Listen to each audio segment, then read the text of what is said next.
حصہ بنتا ہے، وہ چاہتا ہے کہ ایک لمحے میں، ایک گھڑی میں وہ سارا کا سارا ایک ہی وقت مجھے عنایت کر دیا جائے۔ میرے بچے،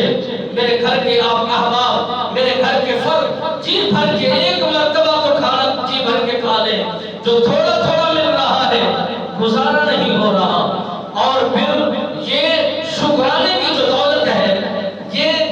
جب سے شروع ہوئی ہے، جس دور کے اندر بھی شروع ہوئی ہے، ان کے دلوں کے اندر، ان کے مزاجوں کے اندر، ان کی طبیعتوں کے اندر، ان کی عادتوں کے اندر، ان کی زندگی کے اندر یہ ساری خوشحالیاں پھیلا دیتی ہے۔ جب شکر انسان کی دنیا میں رچ جائے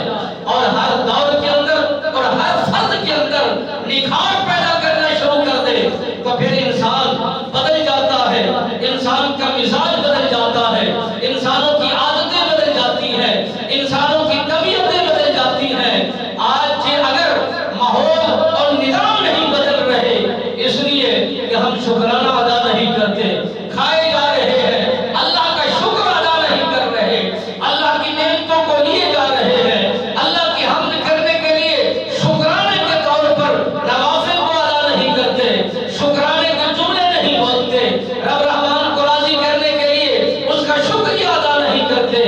اگر ایک وقت کا کھانا انسان کھلائے تو انسان اس کا شکریہ ادا کرے، اگر ایک وقت کی مجلس میں انسان بلائے تو ساری زندگی اسی کی تعریف کرے، اسی کی حمد کرے، اسی کی تعریف بیان کرے کہ چودھری صاحب بڑے لین لاٹ چودھری صاحب ہیں، مالدار ہیں، لین لاٹ ہیں، دنیا دار ہیں، جگیردار ہیں، سب تعریفیں اسی کی کرتا ہے۔ جس نے آنکھیں دی ہیں کبھی احسان نہیں جتلایا، جس نے زبان دی ہے کبھی احسان نہیں جتلایا،